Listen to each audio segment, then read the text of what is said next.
जो आशुतोष कह रहे थे, लड़ाई तो आतंकवाद के खिलाफ थी, कश्मीर मुद्दा बनकर बैठ गया। क्या ये भी क्वेश्चन हो सकता है कि सीज फायर क्यों किया गया? हाँ, क्यों नहीं? भाई हम गांधी का देश है, शांति प्रिय देश है। अच्छा। तो ये पहले बताते जब कह रहे थे कि दुनिया के किसी कोने में भी आतंकवादी होंगे तो को नहीं घुसकर मारेंगे। ये हमारा स्टैंड है। सोशल मीडिया के मेरे दोस्तों, आपको सादर नमस्कार। अभी आपने वीडियो की एक छोटी सी क्लिप देखी। आप चाहें तो ये पूरी डिबेट यूट्यूब पर देख सकते हैं। एबीपी न्यूज के अपने शो सीधा सवाल की डिबेट के दौरान जब एंकर संदीप चौधरी AK वाजपेयी से पाकिस्तान से युद्ध विराम पर सवाल पूछते हैं तो मिस्टर वाजपेयी क्या बयान देते हैं, आपने ये सुना। AK वाजपेयी उस LGPR के प्रवक्ता हैं जिसके सर्वे सर्वा इस समय चिराग पासवान हैं। स्वर्गीय रामविलास पासवान के पुत्र चिराग पासवान खुद को मोदी का हनुमान बताते हैं और वर्तमान की मोदी सरकार में शामिल भी हैं, वहां मंत्री हैं। इसलिए AK वाजपेयी के वक्तव्य को हवा में तो नहीं उड़ाया जा सकता दोस्तों। फिर खास बात यह भी है कि भाजपा की ओर से इस तथ्य का खंडन भी नहीं आया है कि हम तो गांधी जी की शांति के पुजारी हैं, इसलिए हमने युद्ध विराम किया है। मैं स्पष्ट तौर पर मिस्टर वाजपेयी को बता दूं कि युद्ध विराम के लिए वे गांधी जी के पीछे न छिपें। गांधी जी शांति प्रिय एवं अहिंसक जरूर थे, लेकिन डरपोक नहीं थे। वे परम साहसी थे और इसी साहस ने उन्हें वह आत्मबल दिया था जिसके आगे ब्रिटिश हुकूमत परास्त हुई थी। वाजपेयी को यह मामूली समझ तो होनी चाहिए कि गांधी ब्रिटिश सरकार से लड़ रहे थे और यह युद्ध भारत की सरकार ने पाकिस्तान में छिपे आतंकवादियों से लड़ा था। और जब वह आतंकवादियों और उनके सरपरस्तों से युद्ध लड़ रही थी तो फिर युद्ध विराम क्यों किया गया? आतंकियों की सरपरस्त तो मुख्य रूप से वहां की सेना है। क्या सेना को कोई भी सबक मिला? क्या उसने यह मुनादी की कि अब वह कभी भारत के खिलाफ आतंकियों का इस्तेमाल नहीं करेगी? क्या गांधी कभी इतने शांतिप्रिय दिखाई दिए कि वह पुलिस या सेना के अत्याचार के सामने झुके हों? गांधी किसी सरकार के प्रधानमंत्री नहीं थे। अगर होते तो न्याय और अधिकार के लिए युद्ध से वे कभी ना हिचकते। गांधी ने भगवत गीता की टीका भी की थी, उसका मतलब भाष्य लिखा था उन्होंने। और कृष्ण के चरित्र से वह समझते थे कि आतताइयों के लिए युद्ध जरूरी हो जाता है। इसलिए गांधी ने अंततः करो या मरो का अभियान चलाया था।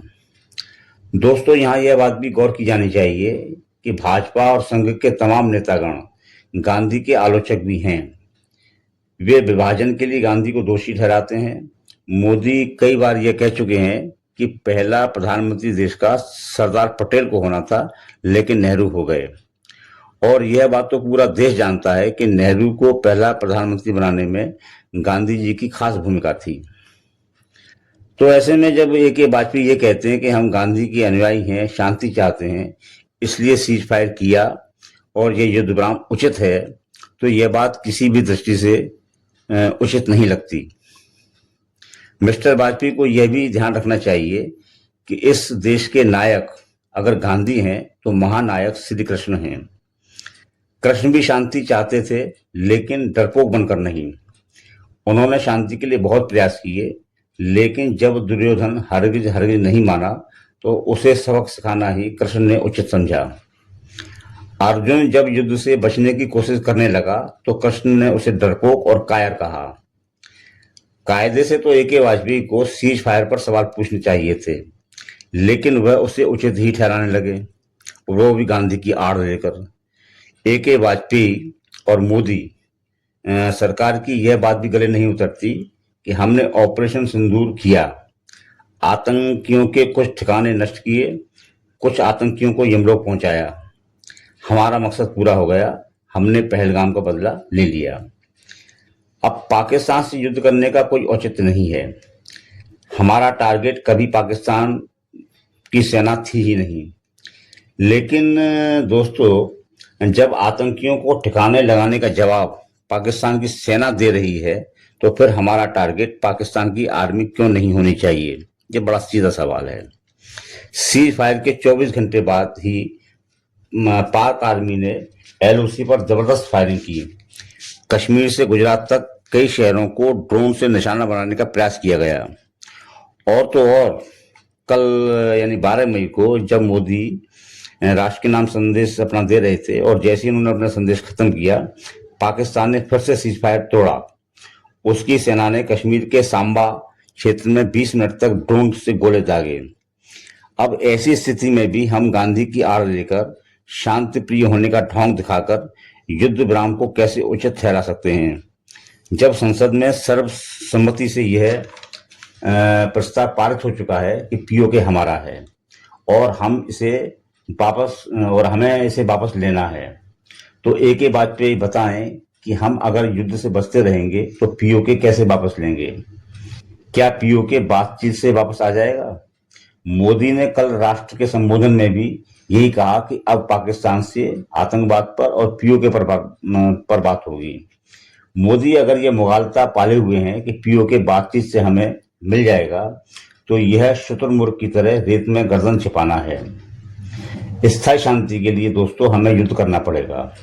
हमारा दुश्मन पाकिस्तान तो है ही, चीन उससे भी बड़ा दुश्मन है, या हम कहें चीन दुश्मन नंबर 1 है। पाकिस्तान को चीन की पूरी ताकत मिली हुई है। वह समय भी आ सकता है कि हमें चीन से भी आमने सामने का युद्ध लड़ना पड़े। अब एटॉमिक पावर तो पाकिस्तान है, तो चाइना के पास भी एटॉमिक पावर है। तो क्या हम गांधी का नाम लेकर डरपोक ही बने रहेंगे? मोदी सरकार की विदेश नीति कहो या फिर कूटनीति कहो, उसने अमेरिका को गले लगाया, तो रूस जैसा भरोसेमंद दोस्त हमसे दूर होता जा रहा है। इजराइल से हाथ मिलाने का नतीजा ईरान से हमारी बढ़ती हुई दूरी है। तो एक तो हम कूटनीतिक स्तर पर कमजोर होते जा रहे हैं, और अगर हम अपनी युद्ध नीति से भी कमजोर नजर आएंगे तो दुनिया में हमारी क्या साख रहेगी? यह सही है दोस्तों कि युद्ध अच्छे नहीं होते, इसमें व्यापक तौर पर धन और जन की हानि होती है, एक बड़ी अशांति फैल जाती है। लेकिन यह अशांति एक लंबी शांति को जन्म जरूर देकर जाती है। अब यह युद्ध विराम हो गया है तो इसे स्वीकार किया जाना चाहिए, क्योंकि ये हमारी सरकार का फैसला है। लेकिन AK वाजपेयी जैसे डरपोक लोग इसे गांधीवादी विचार का चोला न पहनाए, यह मेरा निवेदन है। इस चर्चा में बस इतना ही। मेरा आग्रह है कि ऐसी ही वैचारिक चर्चाओं में बने रहने के लिए मेरे चैनल को सब्सक्राइब करें, घंटी का बटन दबाएं, वीडियो को ज़्यादा से ज़्यादा शेयर करें। आपका आभारी सुनीत गोस्वामी।